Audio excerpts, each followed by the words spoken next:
Muy bien, la semana pasada fue el último mensaje del libro de Éxodo. Si se acuerdan, vimos el último capítulo, un fragmento del último capítulo de Éxodo. Y el día de hoy vamos a retomar, hace poco más de un año ya, hicimos una pausa, estábamos estudiando el libro de Hechos e hicimos una pausa para estudiar el libro de Éxodo, parte del Evangelio de Juan, los 10 mandamientos, y hoy vamos a retomar el estudio del libro de Hechos en el Nuevo Testamento. Terminamos el capítulo 19 de Hechos, así que vamos a retomar nuestro estudio en el capítulo 20, los primeros 24 versículos del capítulo 20 de Hechos. Escuchen lo que tiene Dios para nosotros este día. Después que cesó el alboroto, Pablo mandó llamar a los discípulos y habiéndolos exhortado, despidiéndose, partió para ir a Macedonia y después recorrer aquellas regiones y de haberlos exhortado, mucho, llegó a Grecia. Pasó allí 3 meses y habiéndose tramado un plan en su contra de parte de los judíos, cuando estaba por embarcarse para Siria, tomó la decisión de regresar por Macedonia. Lo acompañaban Sópater de Berea, hijo de Pirro, Aristarco y Segundo de los tesalonicenses, Gallo de Derbe y Timoteo, Tíquico y Trófimo de Asia. Pero estos se habían adelantado y nos esperaban en Troas. Nos embarcamos en Filipos después de los días de la fiesta de los panes sin levadura. Y en 5 días llegamos a donde ellos estaban en Troas. Y allí nos quedamos 7 días. El primer día de la semana, cuando estábamos reunidos para partir el pan, Pablo les hablaba, pensando salir al día siguiente, y prolongó su discurso hasta la medianoche. Había muchas lámparas en el aposento alto donde estábamos reunidos. Y estaba sentado en la ventana un joven llamado Eutico. Como Pablo continuaba hablando, Eutico fue cayendo en un profundo sueño hasta que, vencido por el sueño, se cayó desde el 3er piso y lo levantaron muerto. Pero Pablo bajó y se tendió sobre él y después de abrazarlo dijo: «No se alarmen, porque está vivo». Volviendo arriba, después de partir el pan y de comer, conversó largamente con ellos hasta el amanecer, y entonces se marchó. Al muchacho se lo llevaron vivo y quedaron grandemente consolados.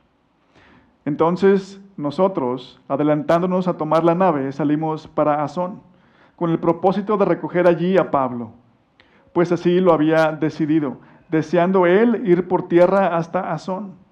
Cuando nos encontró en Asón, lo recibimos a bordo y nos dirigimos a Mitilene.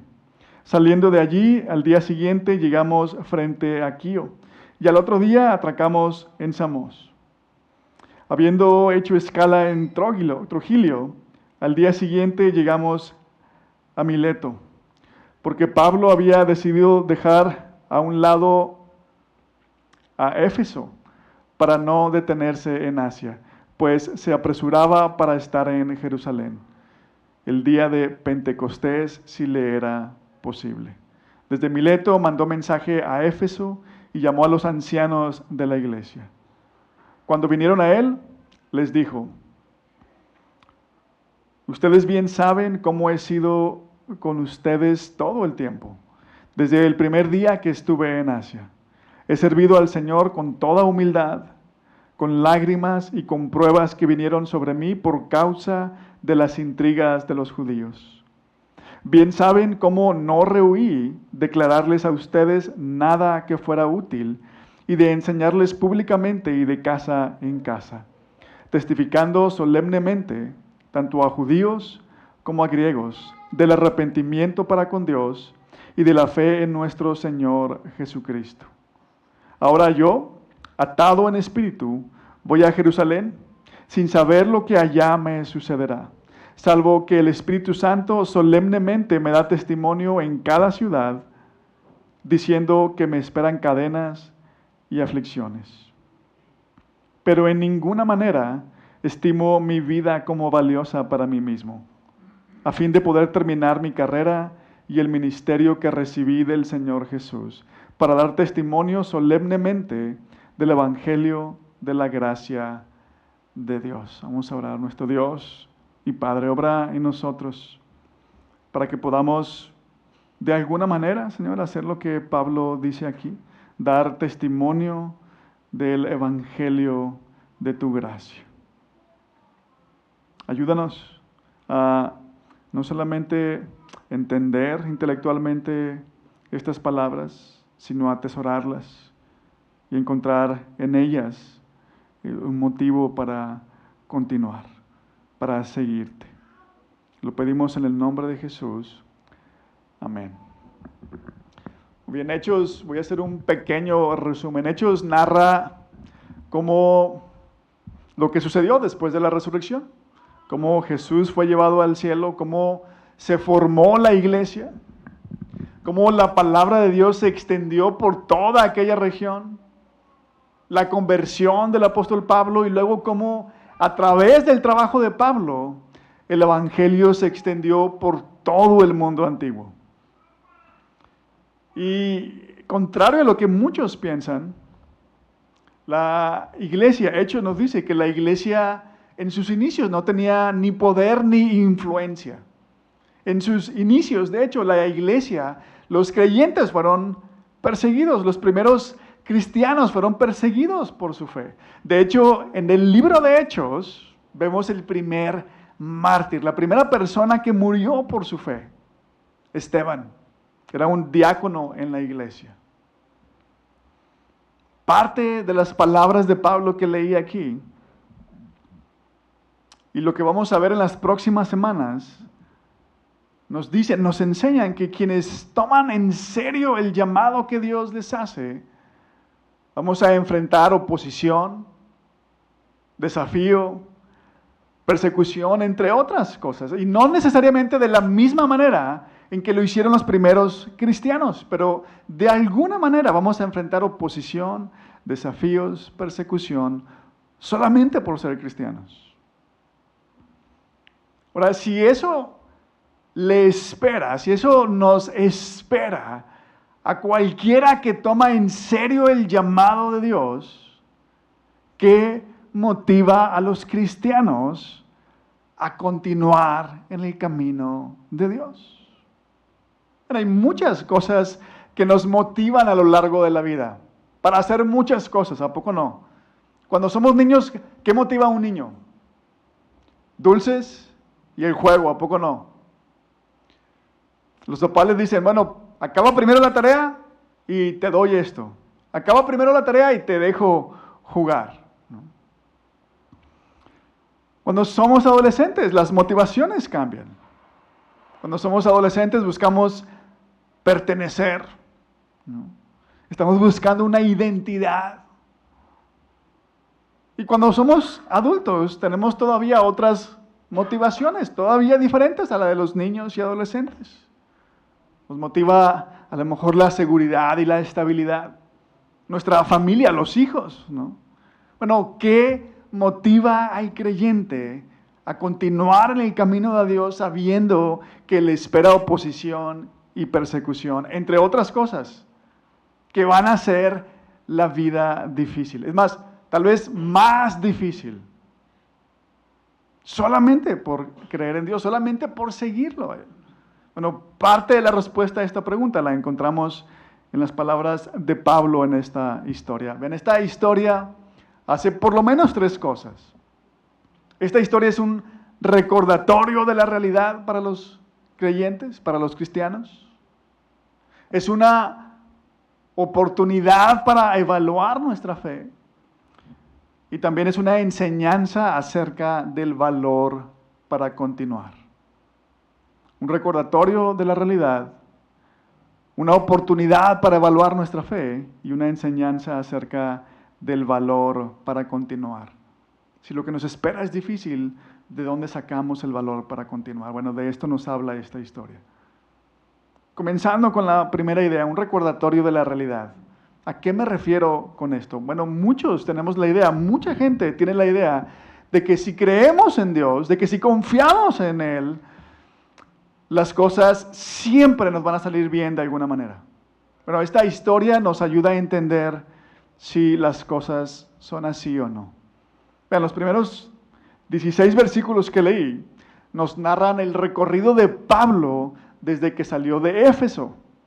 Y Pablo sale de Éfeso por un disturbio que hubo. Dejó esta ciudad para ir a Macedonia y a Grecia y de paso llegar a un montón más de lugares. Los versículos 7 al 12 nos dicen de manera general lo que Pablo hacía en todos esos lugares. Estos versículos dicen que Pablo estaba hablando con la gente, que les estaba entregando un discurso y que este discurso se extendió hasta la medianoche, por lo menos en este caso se extendió hasta la medianoche. Luego compartieron los alimentos y luego Pablo siguió hablando con la gente toda la noche. El discurso hasta la medianoche y luego se fueron a cenar y luego continuó hablando con la gente. Tal vez dudas que la gente tenía, tal vez de una manera más personal aplicando algunas cosas a la vida de las personas. ¿Y de qué se trataban estos discursos de Pablo? Versículos 20 y 21 nos dicen. Pablo les dice a los líderes de la iglesia de Éfeso: bien saben cómo no rehuí declararles a ustedes nada que fuera útil y de enseñarles públicamente y de casa en casa, testificando solemnemente, tanto a judíos como a griegos, del arrepentimiento para con Dios y de la fe en nuestro Señor Jesucristo. Y estos mismos versículos 7 al 12 nos hablan también de un milagro que hizo Pablo. Leíamos en la historia que el discurso de Pablo se extendió hasta la medianoche y estaba este joven Éutico que se quedó dormido y estaba en la ventana, así que se cayó y murió. Pero la historia dice que Pablo lo resucitó. Esto es lo que Pablo hacía de ciudad en ciudad, hablarle a la gente del verdadero Dios. Y los milagros simplemente, fíjense, los milagros simplemente confirmaban el mensaje de Pablo. Esta es la verdad de Dios. Y luego había una oportunidad para hacer un milagro y ¿qué creen que pensaba la gente? Entonces lo que este hombre me está diciendo es verdad, porque tiene el poder para hacer estas cosas. Esto es lo que Pablo hacía. Y saben, hace un tiempo, hace ya algunos años, había gente que pensaban que servirle a Dios era uno de los mejores trabajos que podía existir, ¿no? No todos son llamados, decían, pero es uno de los mejores trabajos. Y junto con ello, muchos pensaban, bueno, si alguien le sirve a Dios, porque es una de las mejores cosas que puedes hacer en la vida, pues todo va a salir bien. Te va a ir bien en la vida. Pero esta historia nos enseña algo diferente. En esta historia leemos que Pablo se está preparando para ir a Jerusalén. Pero antes de irse, él quiere despedirse, se despide de los líderes de la iglesia de Éfeso. Quiere animarlos porque ya no los va a volver a ver. Y vean lo que hace, escuchen lo que Pablo dice. Uno pensaría que sus palabras, más que animar a alguien, desanimarían a muchos. Vean el versículo 19. Reúne a los líderes, Pablo estaba en Mileto, le dice, oye, ve y háblales a los líderes de Éfeso. Llegan de la ciudad de Éfeso y Pablo les dice, ustedes saben lo que he hecho. Desde el primer día que llegué entre ustedes, ¿no? Que han dado aquí en Asia. Y el versículo 19 dice, he servido al Señor con toda humildad, con lágrimas y con pruebas que vinieron sobre mí por causa de las intrigas de los judíos. Cada vez que Pablo menciona la palabra Señor, se refiere a Jesucristo.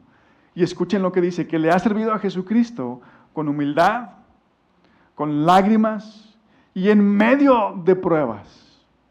El pasaje nos dice que Pablo no regresó a Éfeso. Y ahorita él mandó llamar a los líderes de la iglesia desde Mileto, y esto es por dos razones. Una, porque no quiere tardarse mucho para poder llegar a Jerusalén, y la segunda, porque no hace mucho hubo un disturbio en Éfeso. Así comenzó el capítulo, después del disturbio en Éfeso. Pero lo que Pablo dice es que él ha sufrido por llevar el mensaje de Dios. Pablo ha sido encarcelado por enseñar el evangelio a las personas. Ha sufrido por eso las lágrimas. Porque Pablo fue judío y los mismos judíos, su propia gente, buscaba acabar con él. De hecho, fíjense, Pablo dice que él va a Jerusalén sin saber lo que le espera. Pero luego dice que lo único que sabe, lo único que el Espíritu Santo le ha dicho que le va a pasar es cárcel y aflicciones. Cárcel y aflicciones. Esto es lo único que sabe Pablo que le va a pasar. ¿Qué nos enseña todo esto? Bueno, muchas veces, la mayoría pensamos que si creemos en Dios, que si tenemos fe en Él, en su Hijo Jesucristo, que si intentamos vivir bien, nos debe de ir bien. Dios nos va a bendecir, no vamos a sufrir tanto como otros. Pero eso no es lo que Pablo les dice a los líderes de la iglesia. De hecho, les dice lo opuesto. Pablo fue perseguido, sufrió, lloró por seguir a Dios, por compartir su mensaje con otros. Y todo esto nos dice que si nuestra fe no representa, si nuestra fe no hace nuestra vida difícil en ocasiones, entonces nuestra fe no sirve de nada. Nuestra fe tal vez es un placebo. Nos ayuda a sentirnos bien. Pero hasta ahí. Esto es lo que Pablo les dice a los líderes de la iglesia de Éfeso. Se está despidiendo. En un sentido, pues son palabras que nos deja también Pablo a nosotros. ¿No se sienten ya más animados? Ya no voy a ir, ya no los voy a ver. Pero les digo, todo esto fue lo que yo pasé. Y todo esto es lo que les espera a ustedes. ¿No sienten como... uy, como que nos entra una fuerza? ¿No, verdad? ¿Por qué? Bueno, por dos razones. Una, bueno, estas no son todas las palabras de Pablo. Ahorita vamos a ver el resto del mensaje de Pablo. Pero la segunda razón es porque quizá nunca hemos cuestionado nuestra fe. Al inicio del mensaje dije que esta historia es un recordatorio de la realidad. Y la realidad es que aún si creemos en Dios, vamos a pasar momentos muy difíciles. Es más, algunas veces vamos a pasar momentos difíciles por creer y confiar en Dios, por seguir en sus caminos.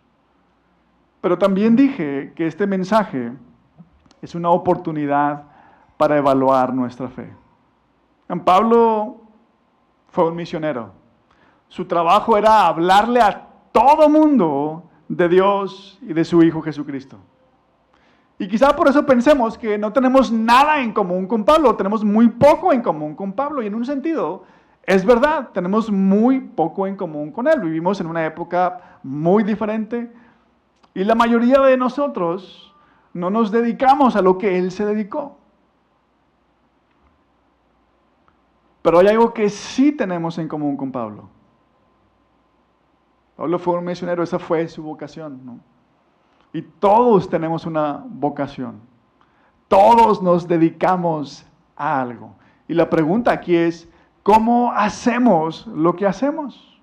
¿Con qué fin lo hacemos? ¿Cómo influye nuestra fe en lo que hacemos? Escuchen Escuchen cómo Pablo hizo su trabajo. Versículo 19 nuevamente. He servido al Señor con toda humildad, con lágrimas y con pruebas que vinieron sobre mí por causa de las intrigas de los judíos. Todos enfrentamos pruebas en la vida. Y quizá un buen número de estas pruebas tienen que ver con nuestro trabajo, con nuestro desempeño profesional, ¿no? Nuestras finanzas, lo que sucede si tenemos o no tenemos trabajo, ¿no? Bueno, ¿cómo le hacemos? ¿Cómo hacemos nuestro trabajo? ¿Qué pensamos acerca de Dios en esos momentos difíciles? ¿Cómo tratamos a los demás en esos momentos difíciles? Vean, lo primero que dice Pablo es que él sirvió al Señor con humildad. ¿Qué significa eso? Él sirvió a Jesucristo con toda humildad, dice. No significa que Pablo no estaba pensando en sí mismo todo el tiempo. Las lágrimas de Pablo son porque sus propios compatriotas, sus paisanos, lo perseguían. Y sin embargo, vean lo que hizo Pablo. Nunca dejó de servirles. Versículo 21 dice, testificando solemnemente tanto a judíos como a griegos, a ambos, del arrepentimiento para con Dios y de la fe en Jesucristo. El mensaje era el mismo para todos y Pablo siguió compartiendo el mismo mensaje a pesar de que era perseguido. Versículo 31 nos dice otra razón de las lágrimas de Pablo. Por tanto, dice, estén alerta, recordando que por 3 años, de noche y de día, no cesé de amonestar a cada uno con lágrimas. O sea, Pablo no solamente lloró por los que lo perseguían, por sus paisanos, por sus amigos, sus compatriotas, sino también sufrió por los que le creyeron. Pero aún creyendo el mensaje, decía, no, por ahí no es. Así no son las cosas. La carta de Pablo a los Gálatas nos narra un incidente que incluso, fíjense, él tuvo que confrontar al propio apóstol Pedro. Porque se estaba desviando al apóstol Pedro. Por eso Pablo fue una de las razones de sus lágrimas. Pablo practicó todo lo que escribía. Lo que escribió, imagínense, en Filipenses capítulo 2, versículos 3 y 4. No hagan nada por egoísmo o por vanagloria, sino que cada uno de ustedes considere al otro como más importante que a sí mismo, no buscando cada uno sus propios intereses, sino más bien los intereses de los demás. Esa es la verdadera humildad. Olvidarnos de nosotros. Un profesor de literatura del siglo XX, C.S. Lewis, decía que la humildad no es pensar menos de nosotros, sino pensar menos en nosotros. Hasta cierto punto los papás lo hacen con los hijos, ¿no? Se quitan cosas para darle a sus hijos. Eso hacen los padres que aman a sus hijos. ¿Has hecho eso por tus hijos? Te dio oportunidad de sentirte un poquito orgulloso. Digo poquito, no mucho. ¿Por qué? Porque Jesús dice, si aman a los que aman, a los que los aman, ¿qué mérito tienen? Porque también los pecadores aman a los que los aman. O sea, piensen en un sicario, ¿no? ¿No les dan cosas a sus hijos? ¿No hacen cosas por ellos? Pero eso no los hace buenos. Y esto es lo que me trae a una de las preguntas que hice hace un momento. Ok, ¿cómo hacemos lo que hacemos? Pero la otra pregunta era, ¿con qué fin lo hacemos? ¿Con qué fin hacemos lo que hacemos? Muchos estamos dispuestos y hacemos sacrificios por los hijos, y eso es bueno. Pero estamos dispuestos a hacer lo mismo para mantenernos en el camino de Dios. Estamos dispuestos a hacer un esfuerzo para comprar una casa, o una casa más grande, o un carro más nuevo, ¿no? Déjame aprieto aquí para hacer aquello, o X cosa, ¿no? Pero estamos dispuestos a hacer lo mismo por Dios. Ven, esto nos dice algo acerca de nuestra fe. Nuestra fe muchas veces es algo que nos sirve solamente cuando tenemos problemas. Para que Dios nos ayude, para sentirnos bien con nosotros mismos. Es una fe que nos dice, no necesitas la iglesia para estar bien con Dios. La iglesia está en Dios está en todas partes, ¿no? Dios no necesita tu dinero. Él es dueño de todo. No tienes que dar tu diezmo ni ofrendas. O ¿qué tiene que ver Dios con esto? Este es un negocio y se trata de ganar, ¿no? O tal vez nos dice, Dios no quiere que sufras. Dios nunca quiere que sufras.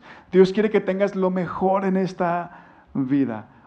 Era esa la fe de Pablo, ¿no? Si esa hubiera sido la fe de Pablo, no estuviera diciéndoles esto a los líderes de la iglesia.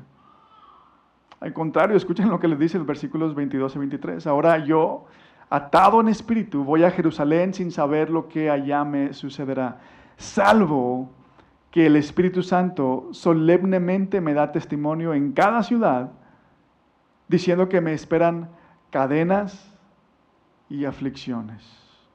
Lo único, en otras palabras, lo único que sé, dice Pablo, lo único que sé que sí me va a pasar son cadenas y aflicciones. Y pareciera que eso es lo único que nosotros creemos que no nos va a pasar porque creemos en Dios. No debo sufrir porque creo en Dios, ¿no?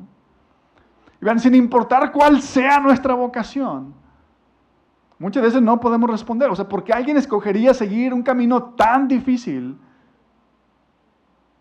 Si tu vocación es tan difícil, déjala, ¿no?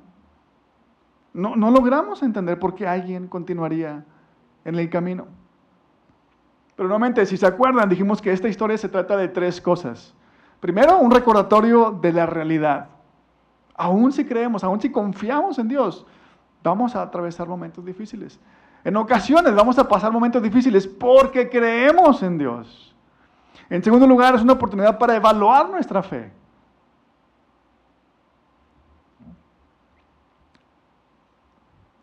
Y por último, es una enseñanza acerca del valor para continuar. Al inicio dije que hay muchas cosas que nos motivan, ¿se acuerdan? Como niños, como adolescentes, como adultos. Somos capaces de soportar mucho para conseguir lo que anhelamos.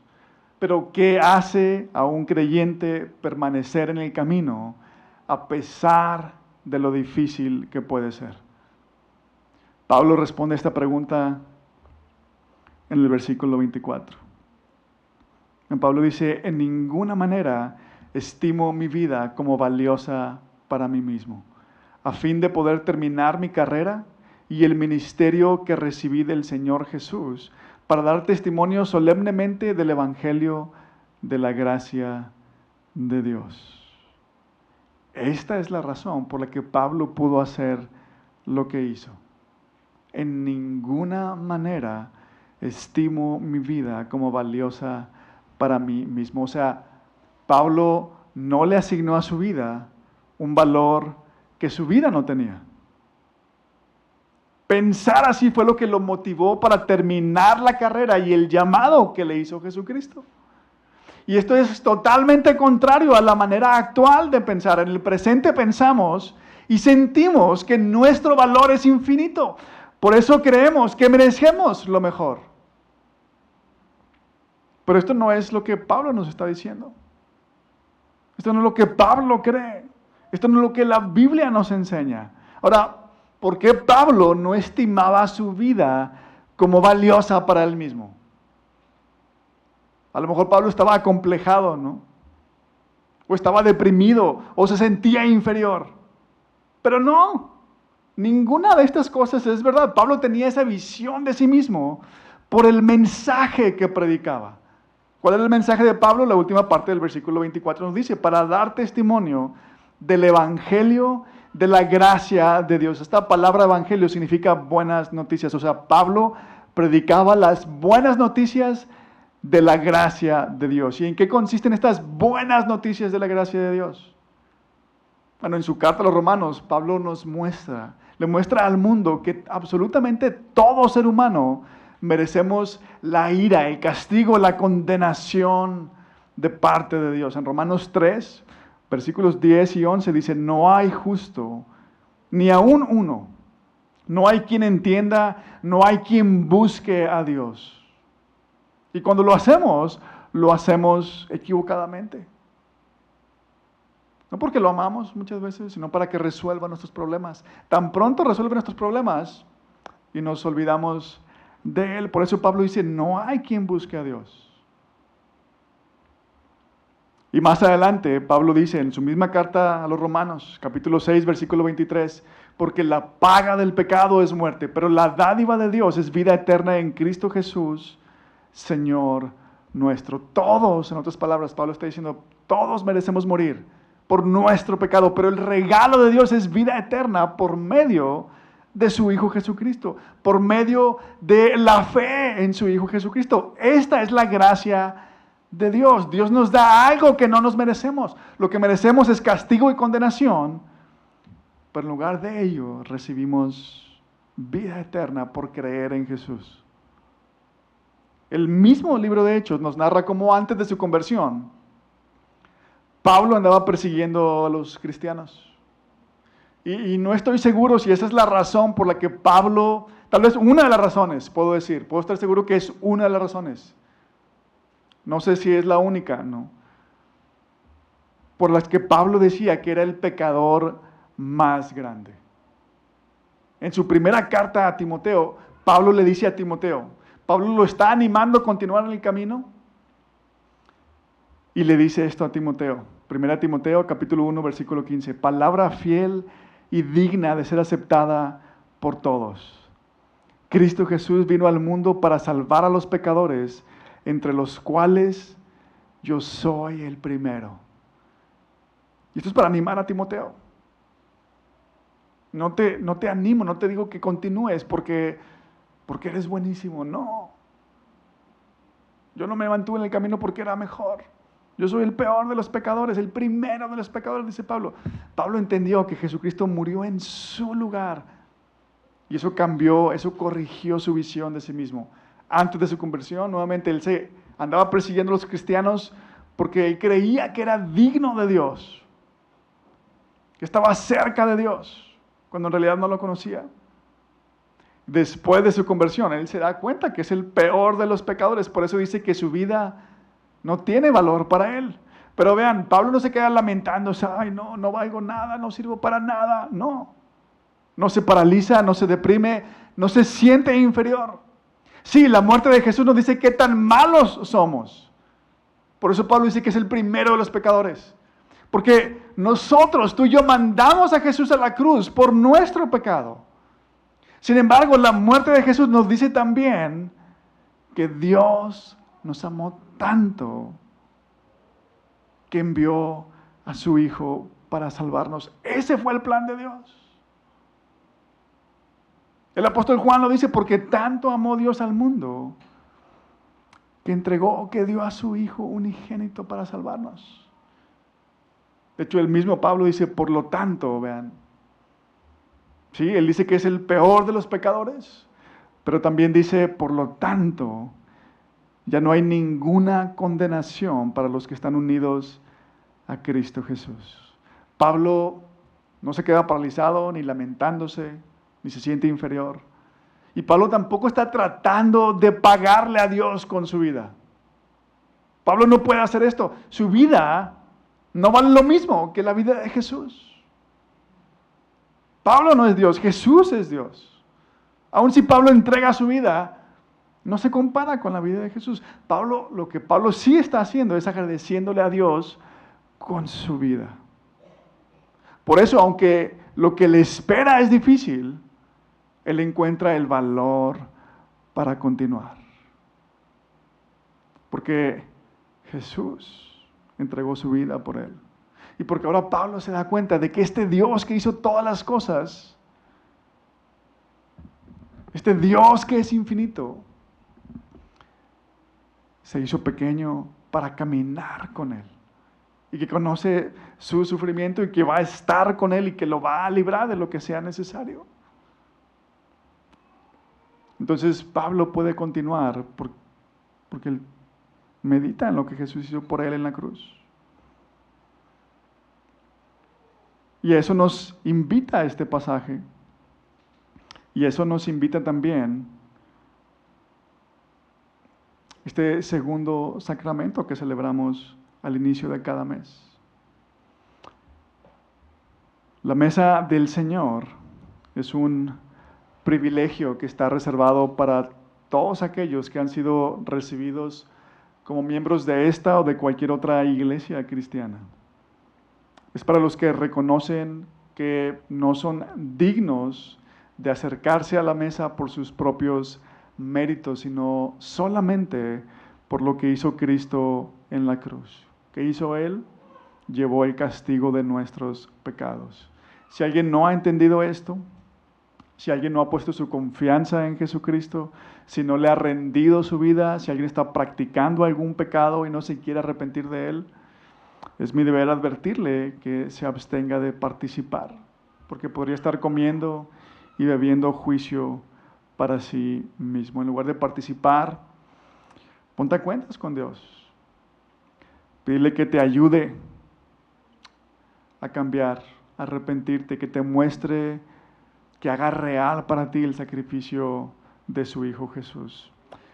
Por otro lado, si has reconocido la gravedad de tu pecado delante de Dios, si reconoces que eres incapaz de salvarte a ti mismo y has creído que Jesucristo es tu único Salvador, que vino a morir en tu lugar, por ti, entonces estás invitado a la mesa. Escuchen las palabras que nos dejó el apóstol Pablo para esta ocasión, para cada vez que celebremos este sacramento.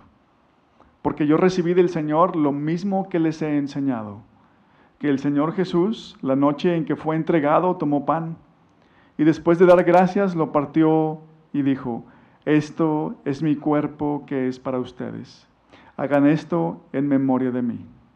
De la misma manera, tomó también la copa después de haber cenado y diciendo: esta copa es el nuevo pacto en mi sangre. Hagan esto cuantas veces la beban en memoria de mí.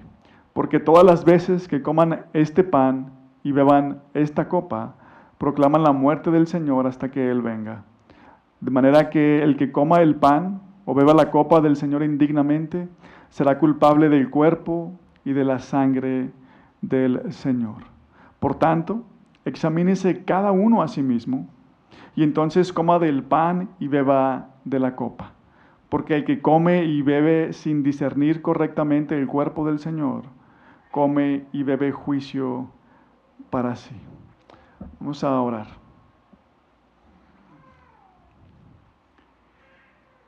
Dios nuestro, Dios Trino y Uno, Padre, Hijo y Espíritu Santo, toma estos elementos y apártalos de su uso común.